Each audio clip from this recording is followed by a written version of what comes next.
All right. So, good morning. So, as usual, let's start the day with observing 1 minute of silence. And this time, we will be completely observing our surrounding, our body, and our inner state of mind. Just close your eyes, just observe a 1 minute of silence.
All right. You can bring your attention back to the session.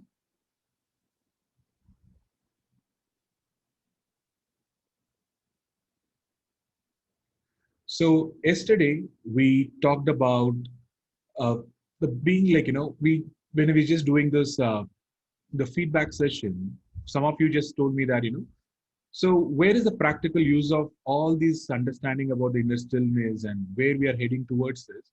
When we actually feel the adversity, like, when we are going through the negative emotion, and that is when we want to bring our attention back to inner stillness.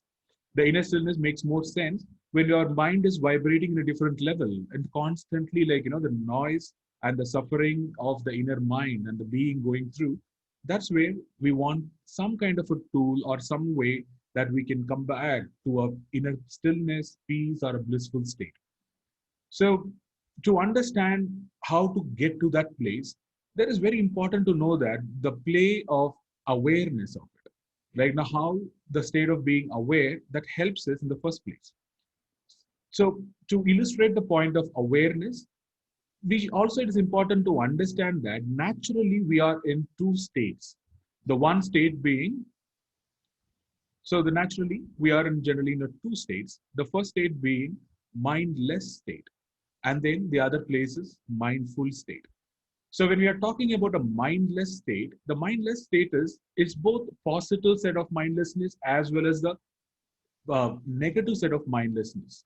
So what I mean by positive set of mindless and negative set of mindless is, so for an example, let's look at, like, what are the other ways that we like to be mindless.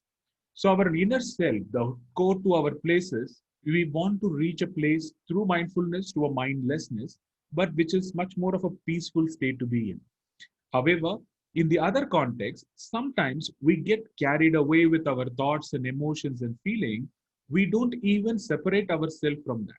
So there also, we constantly engage our mind in a stream of flow. Just for an example, if you think of your thoughts, emotion, and feeling as a river or a stream of emotions and thoughts are flowing, either you can decide to be an observer from the riverbed, or you can get into the stream of water itself and get carried away. So most often what happens is we lose our composure and get carried away through with our thoughts. So that is what I'm referring it as mindlessness. And the mindlessness is, it is not the absence of thoughts, but then we get carried away and then there is no more thoughts coming and going.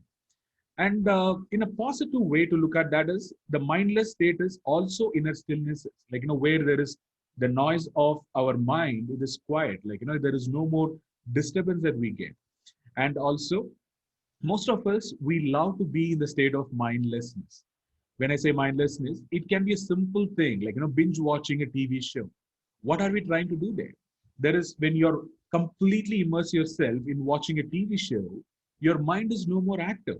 There is no more emotion, there is no more thoughts. Though the emotion and thoughts can arise from the movie, but it is of not your own. So that is where sometimes we look as an escapism from the reality, and then we get indulgent some of the TV shows and binge watch a lot of things. And also addiction in different forms, like it can be alcohol addiction, any substance abuse, or anything. It is also one of the form that we want to get away from a place of mindfulness or the thoughts, so we become mindless. On the other side, the mindless in a very positive way, it can be in the state of being at flow.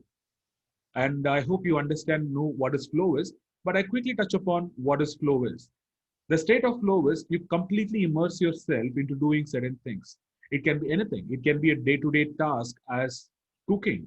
You fully involve in cooking, whereas you don't think of your mind. I mean, there is no mind activity happening. The only singular focus is on the food that you're preparing.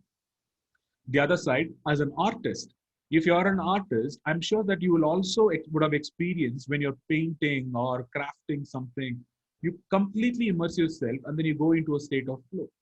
Or if you're a writer, you may start writing. At that moment, the engagement is between you and the pad, like, where the paper that you're writing in. So it is absolutely transferring and fully immersing yourself into that time.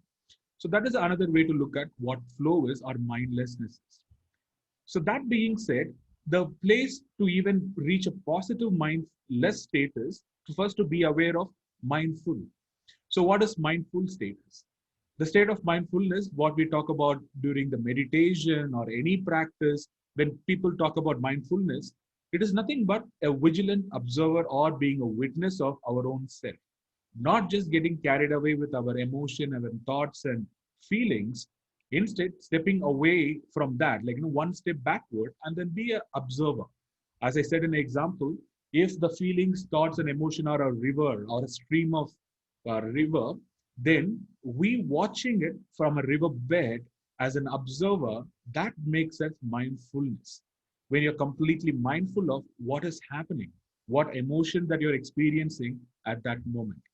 So this is very important to understand these two parts, right? So the mindlessness is getting carried away in the thought streams, I mean streams of thought, emotion, your actions, and etc. The mindfulness is being an observer. With that understanding, let's go on to one more step of when we evolve and when you go through this journey, there is a lot of one second. Yeah. So there is a lot of things that comes to us. Like, there are a lot of involuntary actions also we go through. So when I say the involuntary action, sometimes it is very profound to even capture our inner own, I mean, our own inner involuntary reactions to it, right? So to give you an example, I'll quickly just share one, it's not a story, but then it's quickly a point where it's about one of the monk.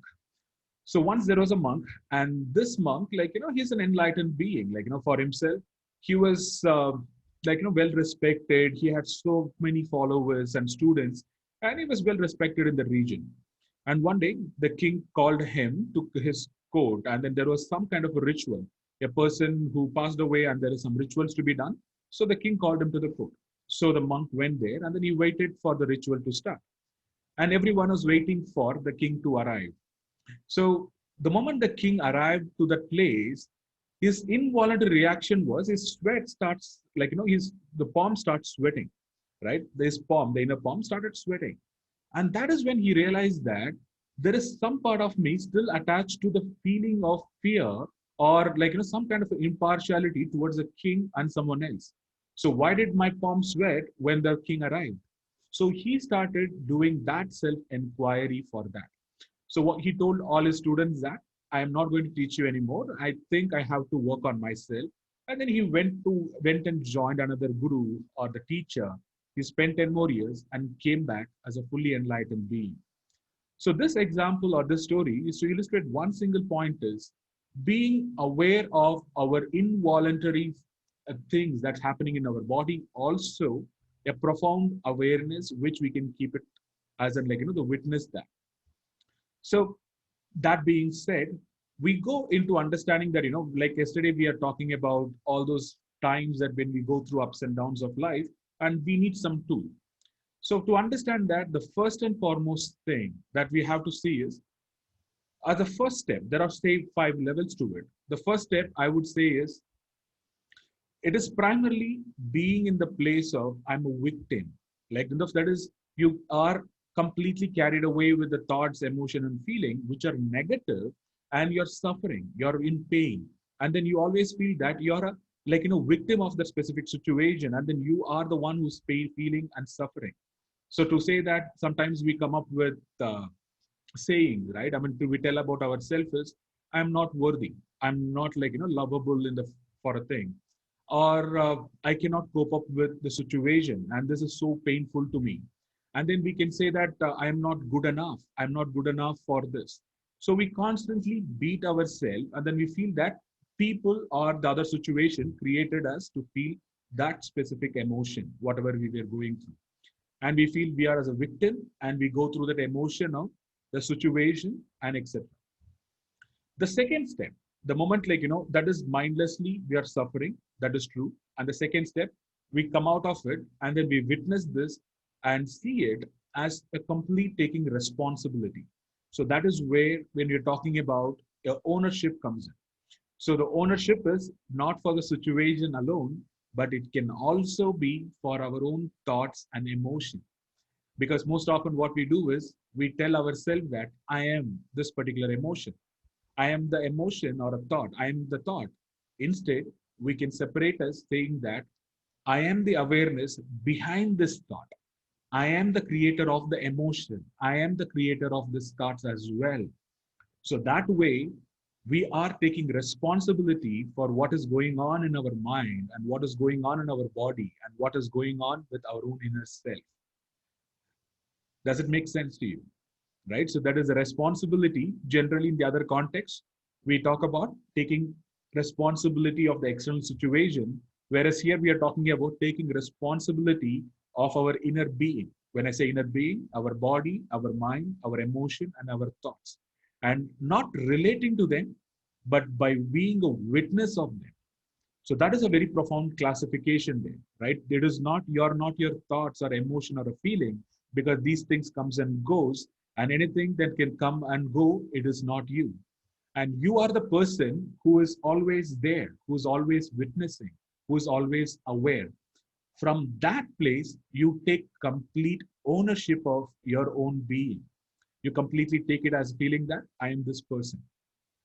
So from that place, the inner journey, or whatever we are talking about as an inner stillness, begins.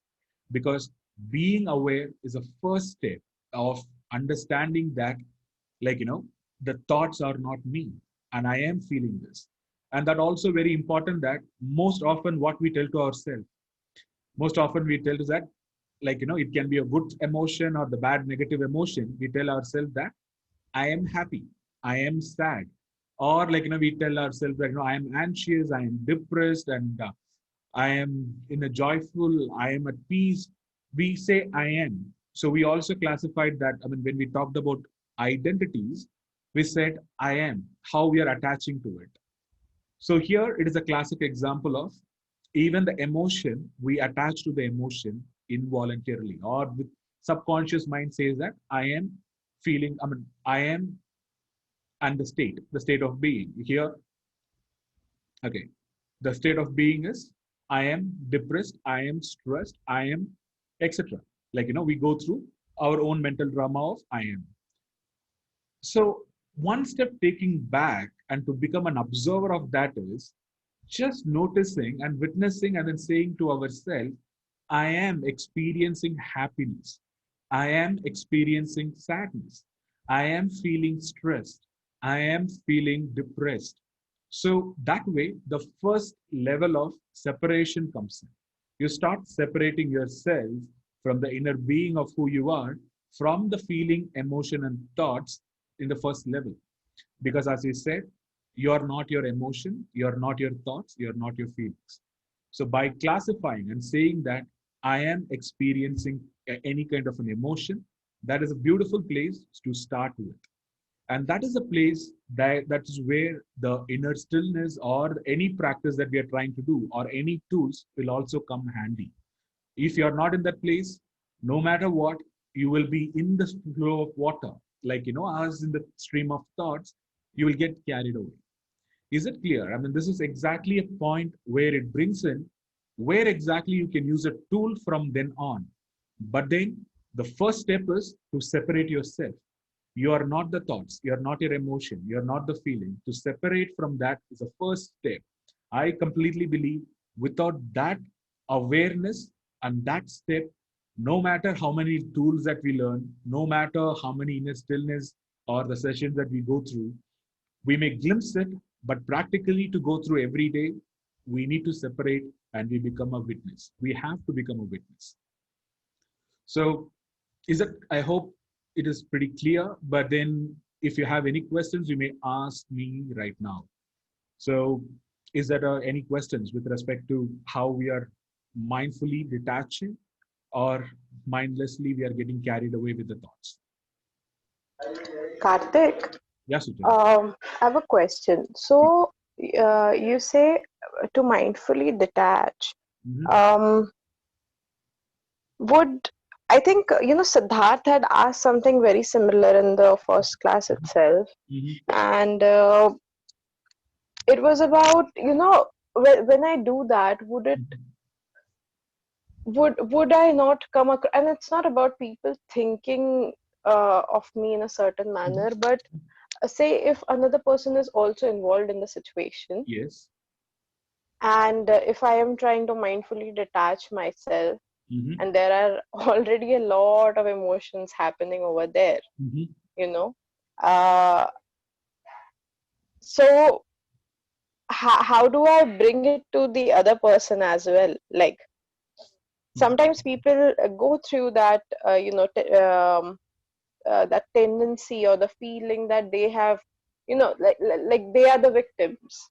And Mm-hmm. I understand, like I can take responsibility for my own behavior in a Yes. situation, Yes. but a lot of times, people don't feel that way. In fact, they feel they have been wronged, let's say.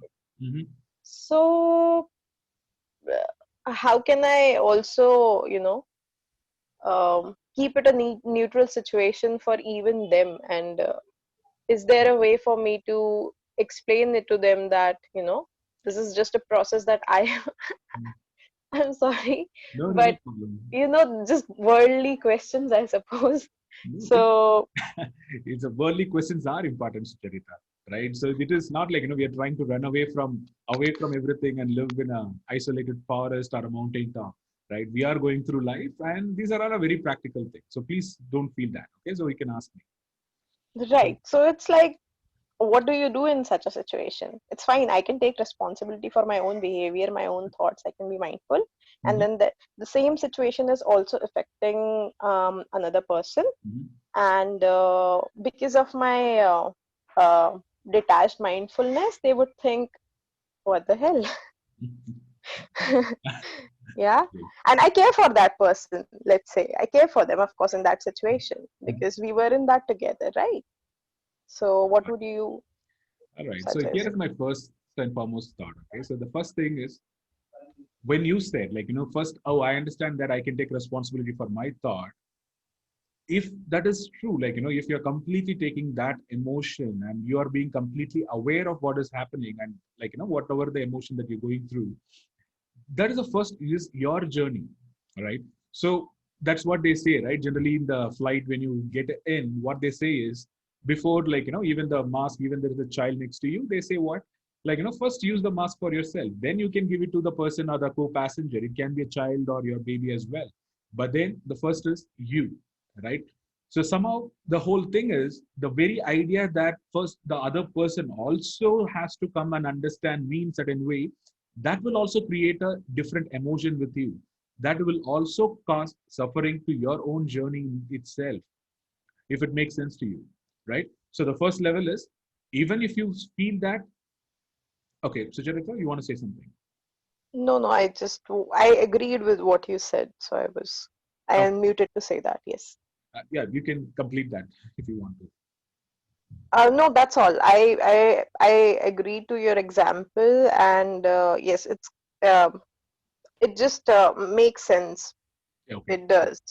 Yeah, and especially the part where you mentioned that whatever they would be feeling, Mhm. and that conversation would like bring emotion, like a different set of emotions in me in that moment as well. Yes, I True. mean, I can see that now since you have Excellent. mentioned. Yeah. So that's exactly the problem is, like, the moment one is okay, we agreeing it, but then the expectation and thinking that other person also should feel it, that brings in the much more baggage to our own emotion and thoughts.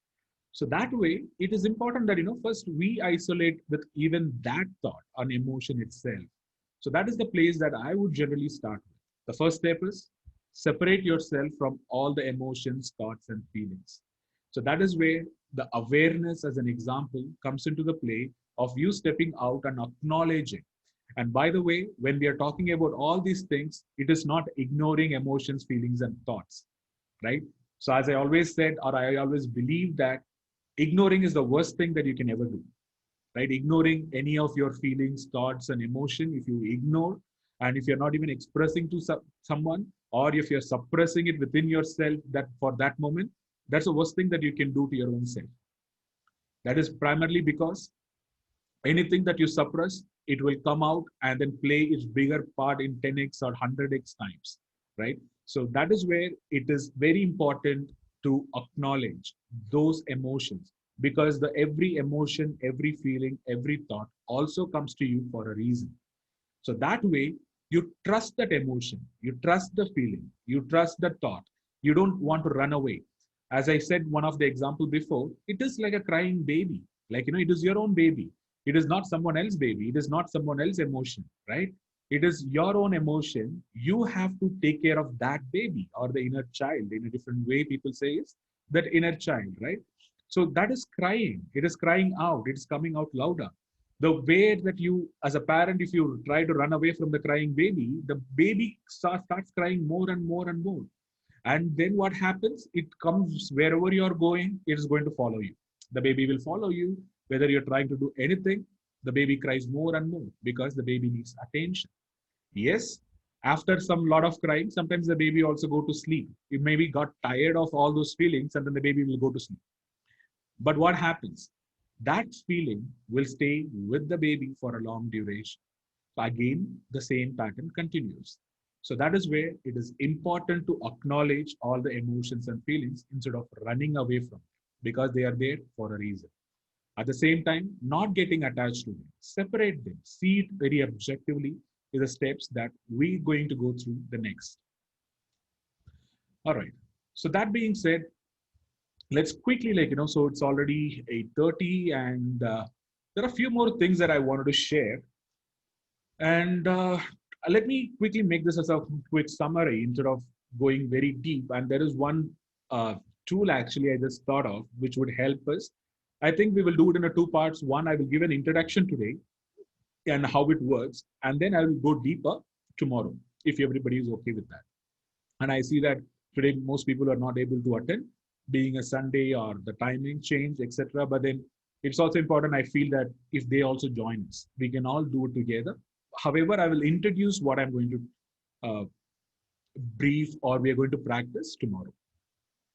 So as we are talking about all those emotions, separating ourselves from the feelings and etc., there is a practice, right? The practice comes in is, it is called, I mean, it's one of the NLP practice, that is neuro linguistic programming, which I've done few long years back.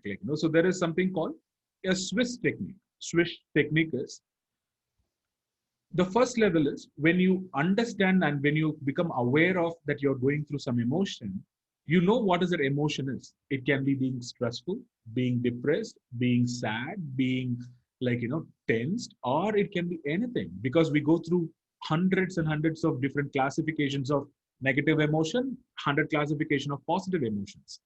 So it can be any emotion. But then when we need attention is whenever we are going through some emotion which is causing us a pain. So at that moment, we need to understand that the switch technique is, how do we go from the one set of emotion or of state of inner state from here to the other one in a different way? I mean, how do we go? How do we transport ourselves? So that is where the switch technique comes in. So to illustrate that point a little more clearly to you is, so you need to have some kind of a reference to the situation or the emotion or some behavior or a habit generally that puts you into that situation. Because thinking negative also can be a habit, right? So I'm not sure how many of you can relate to that. Sometimes we find our own inner peace even through the suffering, right? Some people are so good at, like, causing themselves suffering because that is also a place they attach to so much, right? Though they know it is painful, but still they go and get attached to that. So that way, we need to have a mental note that we need to prepare to place what are the things, like, it causes us a negative emotions within us. And from that place of understanding of these places, there is another place that we create. The another places, so probably it can be a simple mind visual image. It can be like, how we talked about a still lake, right? The first one of the exercise was like, you are standing in front of a still place, a still lake where it is reflecting everything. You're certainly experiencing or you're witnessing the ripples on the lake. Or the other way is the some other place of stillness which can give us stillness or a peace or a happy joyous status. It can be a moment that you want to you're spending with your child, or if you any happy memory that you have. It can be anything. Okay, I'm just giving you a few examples. The inner stillnesses, it can be a lake, or it can be like one of the meditation we did was a cosmos, and being the one single pure consciousness which expanded into everything. You can relate to that. And the inner space of, sorry, the being in the empty space of cosmos, or the empty space of autumn and anything. If these are the things are little more technical, or if you're not able to relate, I would suggest you that you can pick a place or pick a situation specifically from your life, that life where you completely felt happy, you completely felt one with, like, that moment you are completely filled with joy, happiness, and the peace, calm, all those things. Take that memory. And the switch technique, what we are talking about is how to transport from here to this place. So what happens is any of these emotions, when you're talking about a negative emotion, all these things, we need to be aware first. And the moment we are aware, we need to transport. So these things, the becoming aware of this becomes a trigger. With that trigger, we can anchor it, or we can do a small exercise. That exercise can be a breath. Like, the moment I'm aware, okay, I want to transport myself at this moment. I'm feeling anxious. I'm feeling stressed. I want to transport myself to a, say, cosmic being, for an example, right? The cosmic being is, I am somewhere else, right, in my mind, or I'm in front of the lake. What I will do is, generally, people do this Swiss technique with certain action, that is physical body movement they can do. For an example, it can be a snap, right? Or it can be like, one thing, like, I can just hit myself to transport, like, it can be anything. Or it can be a breath. For me, the breath works beautifully well. Whenever I feel it, if I want to go and reach my inner stillness, all I have to do is take a deep breath. It's like, the whole world, I swallowed the whole world, I took in the whole world, and then I sink it. I feel as like, ta-da, done, right? I'm just there. So that is an action. There is a trigger is observing all the negative emotion. And then the moment you're ready to change, you take some action. And where you're feeling is a place of happy memory, happy place for you. So this is the general view of what a Swiss technique is. And we can go deeper in terms of helping you take one example of what is a negative emotion or a situation, and ask you to find your own inner cues. How will you be aware of the suffering or the pain that you're going through, and transport you to a happy memory and feeling? When you are in that place, how are you feeling? Checking back with your own inner emotion. It is not just a mental picture that you bring in. However, it also how you feel inwards. Is that something changed within you? Are you able to separate your thoughts for that moment and then able to transport yourself into a different place, which brings in a state of stillness, calm, peaceful place, anything that you talk about, it can bring it. So that is a Swiss technique, in a brief view. Like, this is a technique which are the tool which you can use to transport yourself. And probably tomorrow we can go a little more deeper into understand more of this and how we can practice every time, because this is so personal and specific. I cannot give one example and tell you this is how it works. No, it is very personal to you. You have to create what are your place of being, the situation, where you want to go, what is the action you're going to take. You have to create that. Let us try to do this tomorrow together, if that works for everyone. All right. So that being said, there are certain things that I plan. However, we're already running behind with all 30 minutes past. So what I will do is let's go into one practice for today and let's conclude for the session today. So the practice today that I want to take you through is, it is still the same, the place where we can reach to a inner stillness place.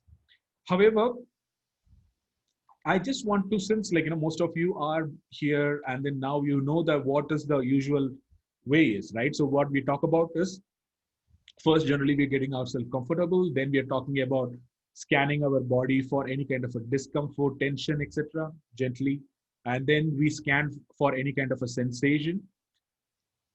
Uh, one second. So Kushal, you can ask as well. Karthik, is it called Swiss technique? Swish. I mean, it is not Swiss. Swish. Swish is it is like the how you say swish. You just move from one to the other thing. Yeah, kind of that. Yes. Okay. Okay.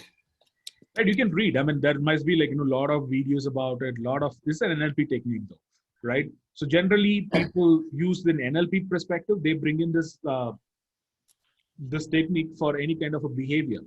So if you're looking at a Tony Robbins, Robbins talks about this emotion. I mean, this technique for his nail biting, right? So he says that he used to have a nail biting behavior or a habit.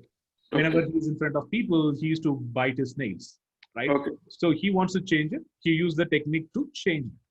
So for our context, since we are not talking about specifically any specific physical behavior or a habit, we primarily talking about the habit or behavior of inner self, our awareness on our inner state, right? So we can go with primarily those levels, like situations which creates a negative emotions and etc. Okay. Okay. Right? So you can please, there is open to all. You can go and 1 second. Probably since you asked me Swish technique, so probably I can share some link post this session, so you can go and understand what it is in a little deeper way. My only thought for you is, please associate that with inner stillness, that is inner emotion, and how to transport that to a peaceful inner stillness. So that way we are aligned with this program as such, instead of getting into the habits and other things, if that makes sense to you. Okay. Okay. All right, so I will share that link. So yeah, so let's go to the one quick exercise for today is, as I said, I will run through the all those things, scanning the body for sensation or our emotion, our thoughts, and then I will leave you in a place of inner stillness, right? Just try to acknowledge that, let go of your body when there is a place which is beyond your body, your sensation, your mind, your thoughts, your emotion. So try to go into that place and allow the natural thought, the mind can work. Instead of that, just acknowledges and try to be there in the place of stillness. So that deepens our practice of stillness. And before we start, I want to tell you this, that is a place that we are trying to witness, right? That is the whole objective of when the inner situation, when the outer situation causes disturbance, we are trying to go and find the place of inner stillness. So these things can give you an experience of what it is. So with that being said, let's get started. So as usual, make yourself feel comfortable wherever you are.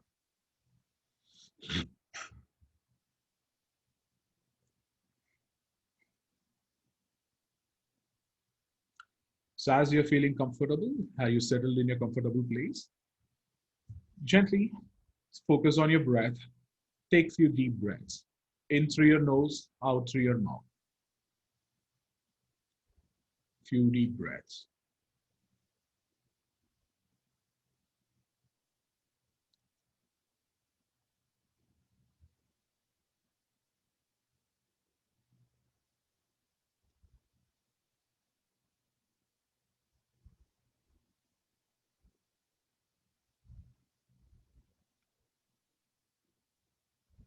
As you're observing your breath, gently close your eyes. Just scan your body for any kind of a tension or any kind of a sensation that you may feel at this moment.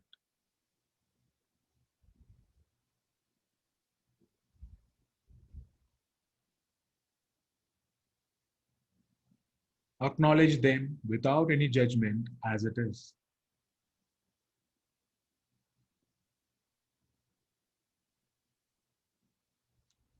Scan your thoughts. Find your inner state of being. What are your emotions are like?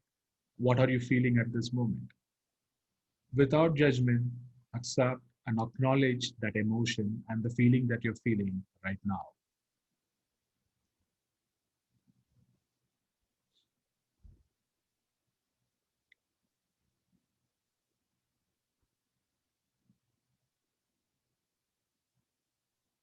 Look for the thoughts that comes and goes at this time, and be a gently acknowledge those thoughts instead of getting into the thoughts.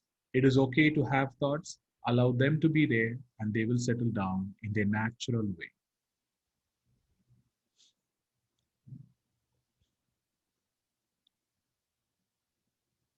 Any questions that may come to you at this moment, allow them to be there. It is not relevant at this point in time, so allow them to settle on their natural way.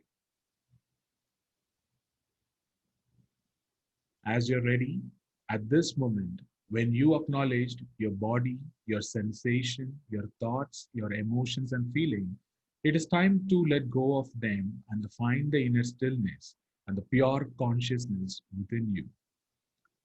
Just focus on the inner stillness and then also your breath.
Be with the inner stillness.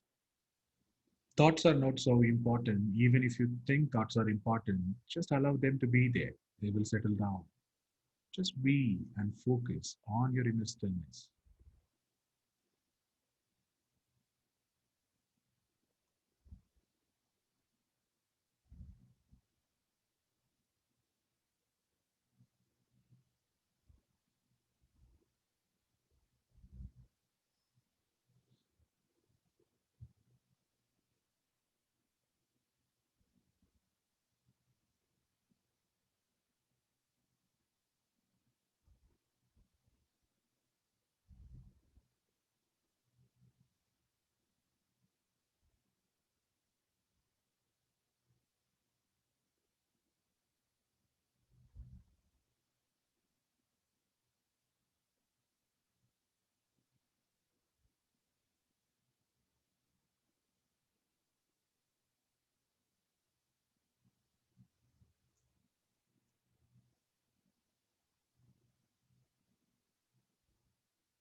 As you're here in the inner stillness, don't get bothered by the thoughts.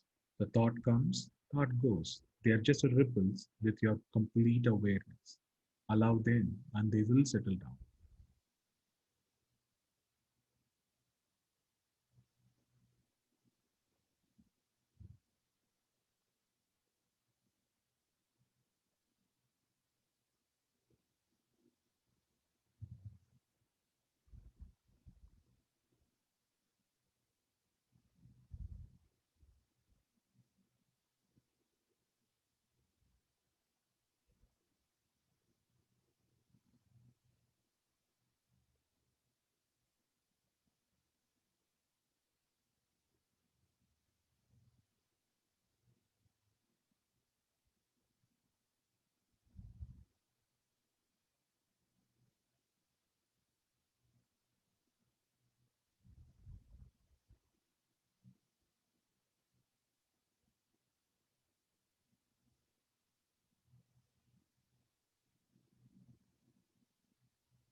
Take a mental image of the inner stillness that you're experiencing at this moment.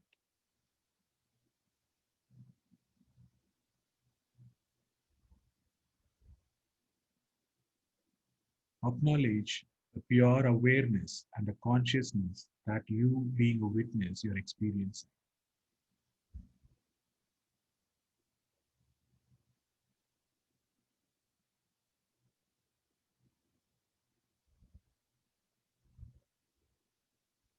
As you acknowledged, it's the time to come back.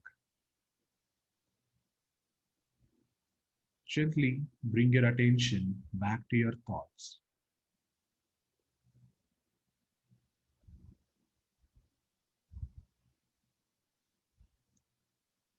Sense the emotions that you're feeling at this moment.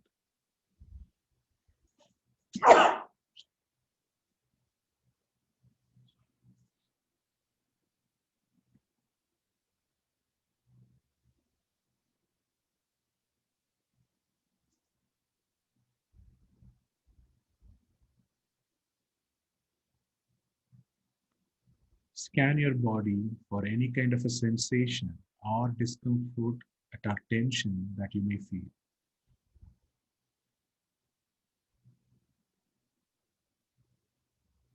Gently observe the sound around you.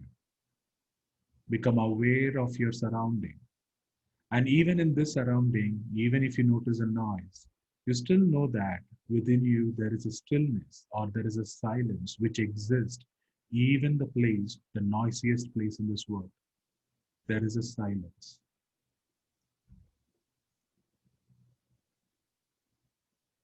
With that acknowledgement, when you're ready, you may open your eyes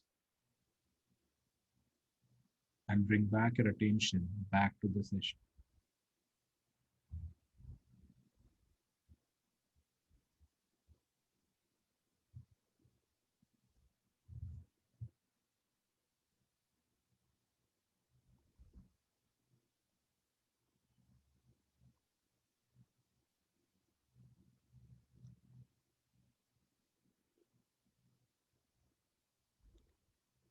come back to the session.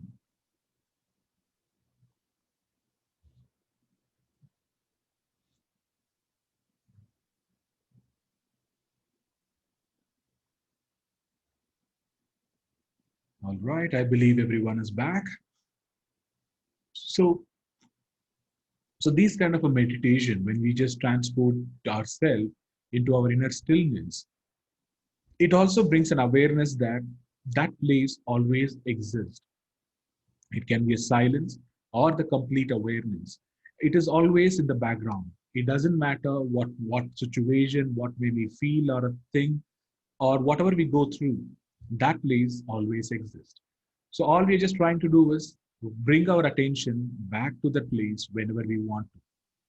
With that being said, this is a practice for today, and we come to an end of today's session. So now it is open for any kind of a questions that you may have, and we can also have any discussion that you may have want to carry it forward.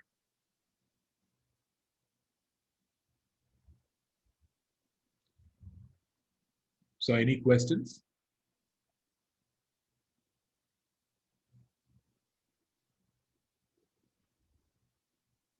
All right. So I will take that as no. And with that, thank you so much for joining me today. And tomorrow, let's explore more about the Swiss technique, what we talked about, as well as there is something called submodalities. The submodalities is like, how to bring inner composure when we see that the problem is so big, how can we can make it so small and insignificant within our mind. So that is one of the very useful tool for you to take it forward in your day-to-day life. So with that being said, thank you so much for joining and see you tomorrow. Thank you, Karthik. See you tomorrow. Yeah, thank you. Thank you. Thank you. Thanks.